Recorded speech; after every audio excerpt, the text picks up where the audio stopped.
Xinjiang, a provincial-level region with a large number of land ports in northwest China, is gaining steam in pursuit of economic growth as its land ports register busier trade and handle more travelers.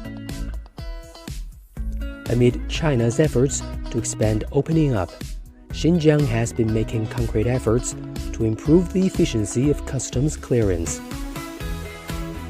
In mid-August this year, Horgos became the first road port in Xinjiang to trial 24/7 passage for traded goods. 今年以来，我们公司出口业务量不断加大，商品品类也越来越多。现在我们每天出口日用百货和果蔬农产品1000多吨，大概70辆车左右，主要出口到哈萨克斯坦、乌兹别克斯坦等共建“一带一路”国家。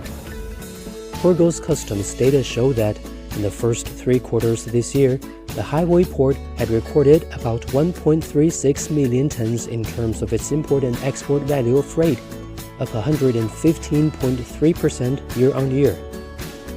Other major ports in Xinjiang have also witnessed a surge in trade. According to Urumqi Customs, the total value of imports and exports in Xinjiang in the first 10 months of 2023 reached 287.33 billion yuan, a year-on-year increase of 48.9%. 目前，巴克图口岸快速产业通道正在加快推进。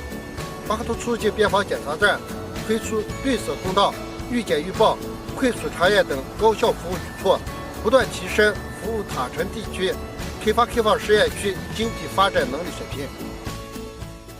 Xinjiang took a historic leap recently with the inauguration of a pilot free trade zone, China's 22nd pilot free trade zone and the first ever in China's northwestern border regions.